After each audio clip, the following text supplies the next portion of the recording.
Yes, this is my first impression when I first saw pics of the Spiderman figure.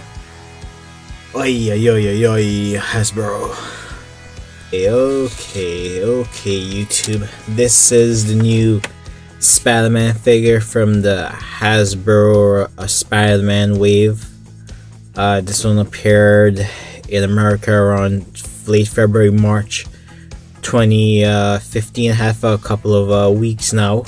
And wow, it's a tough one to rate. When I first saw it, I had mixed feelings about it. I'm one of those guys. I actually do like the sculpted lines. I see there's a big push when I read message boards, and even other reviewers. They seem to want painted lines for some reason, when the sculpted are actually a little better. Simply because you can retouch it easier. When a figure is painted like this, especially with web lines, because of Hasbro's poor attention to detail and poor quality control, you get splotchy paint jobs. Splotchy. I mean, you see they missed a lot of paint. A lot of the web lines seem to have missed the areas where they should have gone into. Yeah, looking across the figure, I don't know if the camera picks it up, but there are a few spots where it's mind-boggling, you know. I do worry about the paint rubbing off, like right here. Upper shoulder, there's like a red line. Yeah, it's already, looks like it's started, the blue paint here, starting to come off. I think they did the arms in red. I'm not sure the entire body, it might be. Yeah, the body might be in red, the plastic, and it might have been painted over blue. But what you're gonna do, you know, that's just the way it is. But it does not excuse the real terrible paint job I feel that they've given these figures, especially the price point. Now, just being honest here, guys. And this is the masked head right here. As you can see, they kind of missed. You see that little white there? They kind of missed the eyes, you know. Yeah, what can you do? This happens when you have low quality control and don't put enough care into the figures. Now, it's a fine figure. Now, even though it's a fine figure, what I see people are doing, right? A lot of people don't have the McFarlane, and I don't blame them. They're really overpriced. I think people are trying to justify this figure being as good as McFarlane. It really isn't. It doesn't have the same articulation points. Now, the both have spotty paint jobs, but McFarlane you can actually retouch this because of the way the body's sculpted. It's like if you do give it a paint job, it'll rub off very easily. Especially, you can't do anything really about the painted web lines that seem to be all over the place, which is terrible, you know. It's a shame. I had a chance of being a really good figure. When I first saw it, I really was kind of down on it, simply because things look disproportionate. Like this torso here, it's too elongated, it's too long, and it makes the legs look a little shorter. Now, if you guys have the previous wave from 2014, this is actually the superior Spider-Man's, I would like to say, build. I think it may use the same legs. I have to compare, but not entirely. Something seems to be wrong with the crotch region of this figure. I'm not sure what they did, but essentially because of the crotch region, they really destroyed the ability to pose this figure. Now, this figure can only go this far. Think of that. Spider-Man, guys, can only go at that far. You know, that's terrible. That's like if you're lucky, 45 degrees. You know, if you look at the angle, if you look at a triangle, I mean, what is that? You know, that's a really terrible. That's not a very good angle. You know, I'll compare another figure in a second. Actually, let me do it right now. Let me just get another figure, show you what I mean. Okay, YouTube, here we go. Look, this is what I mean. See the Daredevil? Look at that. I mean, it's basically almost a straight line. You know, it's flexibility. This is the old Toy Biz face-off version of Daredevil, but you see how far this can do a leg split? Now the current Hasbro figure, that's it. That's as far as it goes. That's really terrible. That is absolutely awful. You know, you take consideration this is Spider-Man, for God's sakes. You know, it's Spider-Man, and it's such a shame. You know, I will say the paint, even though I said it's really splotchy, is actually vibrant, very vibrant. If you have this with a how do I put this, LED light, it really does shine. You know, the paint is so vibrant. That's a really nice, maybe the most vibrant painted Spider-Man I've ever seen. So that's a positive. But now, since I'm talking about the sculpt, right, the hands are really nicely done. It's a little big, but it does accentuate gestures, which are nice also. But for some ACBA guys, actually comic book art guys, it may pose a problem. I'm fine with it, and because the hands are so long, it makes the proportions of the arms longer, so it doesn't look right in some angles. But you know, it's, what can you do, really? You know, I'd much rather have the gestures, you know, the gesturing hands, you know. So now the other problem comes with the ab crunch. Now it may look like it crunches. It crunches, how do I put this, right? Because the elongated torso, right? When it crunches, it doesn't crunch as far down as it could have, because Hasbro does such a poor job of really taking care of the articulation points.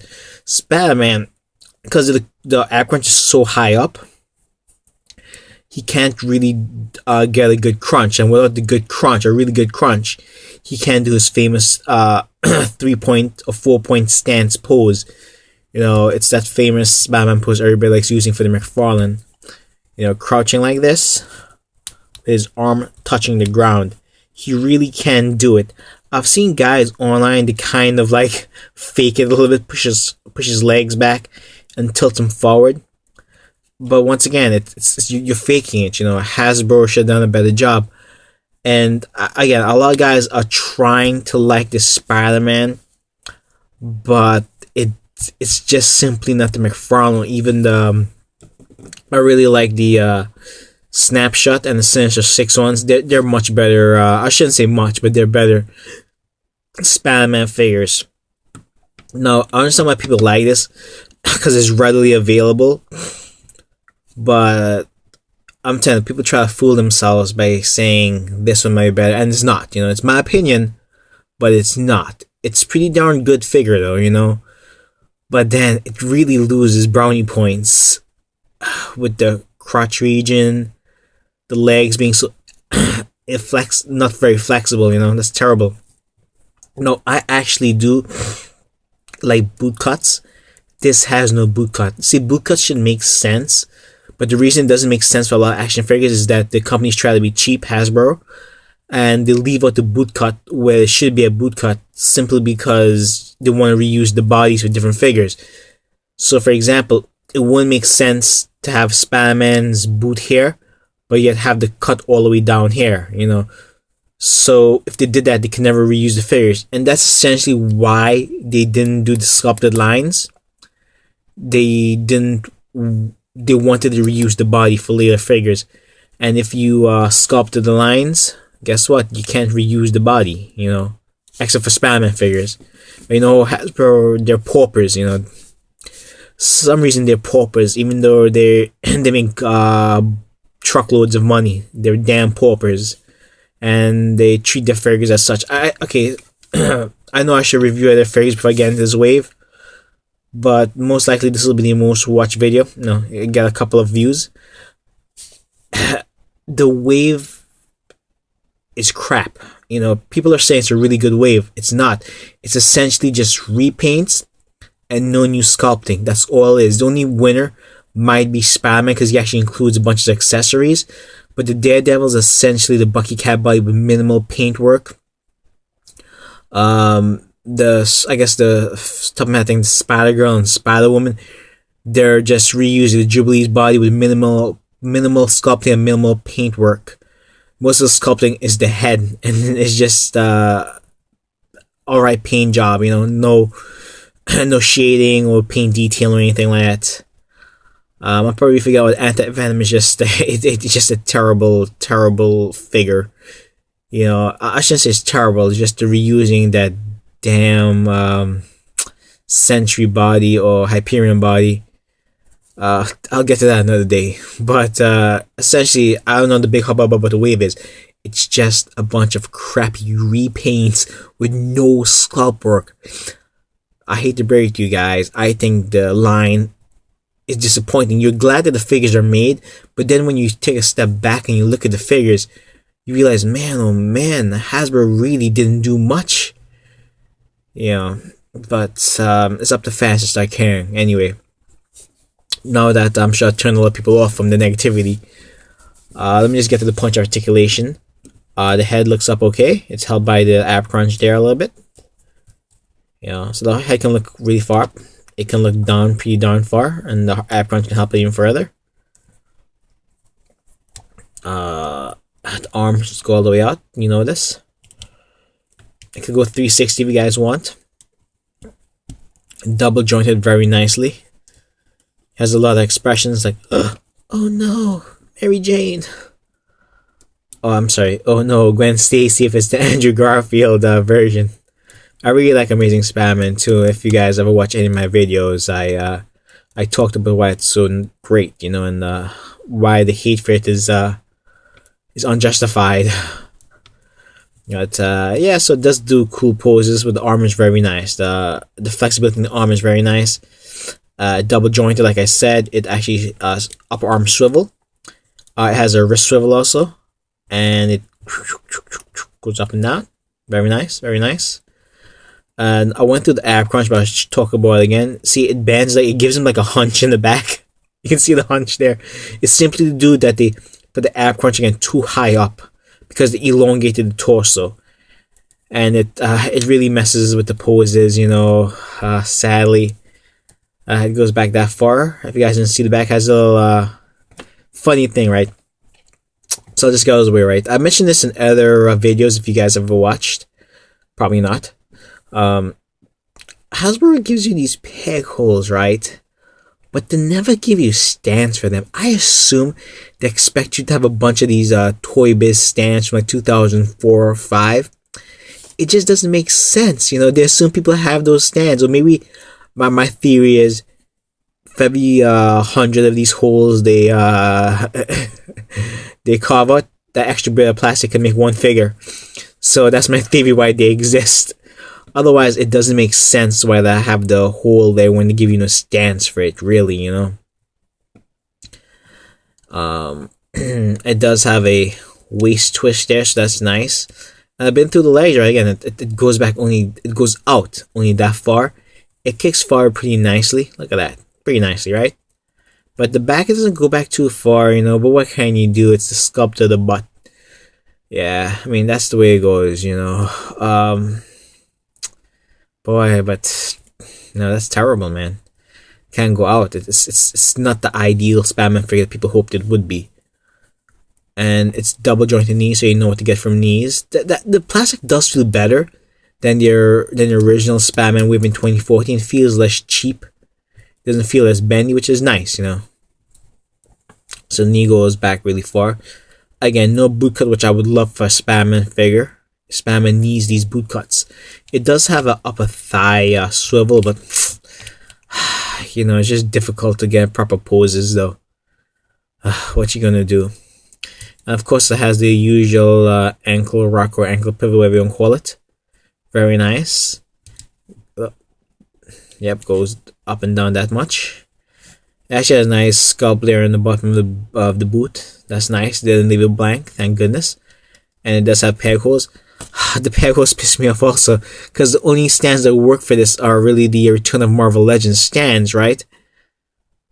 But they never released it individually. You have to buy that awful Return of Marvel Legend figures to get the stands. So that's another defeat. Plus strike against Hasbro for that one. So I'll get the accessories, I guess, in the video, guys. I'll show you guys the accessories, not in the video, and pictures at the end. But you've been through my review. I would say it's a tough one to grade, man. But you gotta keep in mind, when I grade, it's a Spiderman figure, so certain things you expect. Well, in case I don't talk about it, it actually has a armpit joint there. Just remembered. Yeah, armpit joint. There we go. See, armpit joint, armpit joint. Yeah. So like I said, it's a very tough figure to grade. There's so many points it does right. Like, this is really nice. The plastic is much improved. Boy, but the Spiderman figure, the legs doesn't. It has very limited lower body flexibility. Keeping that in mind and comparing to other Spiderman figures, I've honestly gotta say it's a 7, maybe an 8, if you're lenient. For me, it's probably a put between a 7 and 8, now 7.5 to be fair.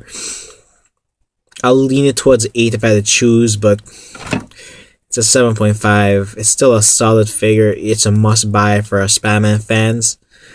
If you're good at customizing, you can replace the crotch with, I want to say, Superior Spiderman. I've seen people do it, but you shouldn't have to as a fan. You know, you shouldn't have to do it as a collector. So that's my review. I'm sorry, guys. This isn't the definitive Spider-Man. I know some people want it to be because the price point is there, and I understand McFarlane's outrageously priced, but I can't lie to you guys. It's just not the definitive Spider-Man. I'm sorry. I want my expectations to. I want my expectations to be a surprise, like, wow, they did such a great job, but I just can't do it, guys. You should buy just to own it, but it's not the definitive Spider-Man that many hoped it would be. Thank you very much. This is the obtuse angle. Take care, peace, share, subscribe. Hey, save it. Hey, go ahead. I'll put some pics up at the end. There you go, guys. Hope you enjoy. Sorry. Hope my review didn't offend anybody. Take care, guys. I love action figures too, guys.